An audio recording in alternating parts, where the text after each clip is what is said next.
Friday the 13th with perhaps the biggest story of the day. At 1 o'clock, Dallas Cowboys owner Jerry Jones announced that the release of three-time Pro Bowler wide receiver Dez Bryant. It is official. He has been cut from the Dallas Cowboys. Guys, we are less than 2 weeks away from the draft, and we've got a packed house here on NFL Live. Hello, everybody. Jeff Saturday, Chris Mortensen, and Field Yates. I'm Diana Rossini. The Cowboys, guys, they hit the field on Monday, but certainly they had to address some big news, and that was the future of Dez Bryant. That decision has been made. They have cut the 9-year veteran. Well, Jerry Jones, he released a statement just a few minutes ago saying, as an organization, we hold Dez Bryant in the highest regard. We're grateful for his passion, spirit, contributions to this team for the past 8 years. He will always be a valued member of our family. This was not an easy decision. It was made based upon doing what we believe is in the best interest of the Dallas Cowboys. We arrived at this crossroad collectively with input from several voices within the organization. Ultimately, we determined it was time to go in a new direction. So that's from the owner. Let's hear from the receiver. Let's hit the tweet deck. Dez tweeted, "Let's start the process." Then another tweet. "Cowboy Nation, I need you to know this wasn't my decision. I will always love y'all. Forever Dallas in my heart." So what happened here, guys? Well, Dez and Dak simply didn't connect.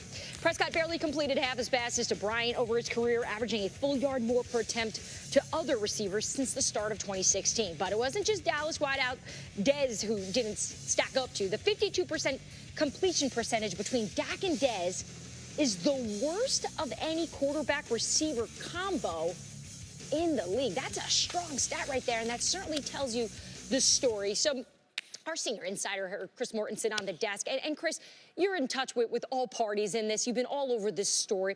What more can you tell us about this meeting today? Well, listen, we saw a statement from Jerry Jones, and he said, several people in the organization weighed in on this, and he makes the final call. We talked about this yesterday on NFL Live. When he cut T.O., he said, T.O.'s here, and I'm here, but the Cowboys are there. Cowboys are bigger than anybody. But several people in this organization, and you can say probably from coaches to personnel, to even his son, Stephen Jones, I think there was a feeling that it was time to move on. He's not producing at a level we thought, in part because of injuries, since we signed him to the big contract in 2015. And oh, by the way, we have to get contracts done with right guard Zach Martin, a Pro Bowl player, and with DeMarcus Lawrence, their franchise guy, who's taking up $17 million on the cap. So I think it was a matter of performance plus the need to just flat out move on. And they have added receivers to their roster this offseason. Certainly a lot for this Dallas Cowboys team to address. But when you hear on April 13th that they decide to cut him, the first thing you think is the timing. That for Dez and that for the Dallas Cowboys, it doesn't seem to work to their advantage. Field, what do you make of the timing? Well, a couple things. They do begin their offseason program on Monday. So in some ways, that was a soft deadline. At that point, you are back to work, so to speak. And not that there won't be other player acquisitions, but you kind of scrub the decks of players that you don't anticipate having around. On the other hand, I understand when people say, why not do this the day after the season was over? Why not do this at the beginning of the free agency? First of all, I don't think this was an easy decision. This was not something they just snapped their fingers and said, let's do it. Several people contributed to this conversation, according to Jerry Jones. Moreover, maybe if the Cowboys didn't need to make a move that would be in part impacted by the $8.5 million in cap space they picked up, they wouldn't make this move. They may have said, listen, until we need the cap space, our hand is not being forced on this Dez Bryant decision.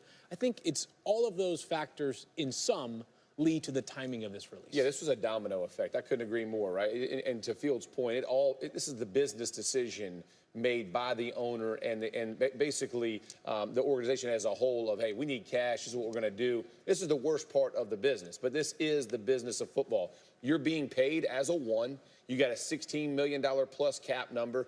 You haven't produced like a one in the last 2 years. As much as we like you, as much as we're fond of you, what you've done, what you've added to this organization as a whole, all of those things, no one can take any of that away. But at the end of the day, this is dollars and cents, and at this point of the year, they're going to start the preseason now. This is where they're moving. The OTAs are coming. Let the guys who they think may get reps take those reps, because you're not taking that away when a guy's on the field. So now is definitely the time, and they had to make the move. But the fact they didn't talk pay cut or restructure tells you that all those other people in the organization they wanted to move on. Right. And it was just a matter of Jerry making the final decision. Okay, I'm with you on this one. You know, that decision is the final decision is made by Jerry, but I think there was almost a unanimous sentiment in the organization that he's not the player.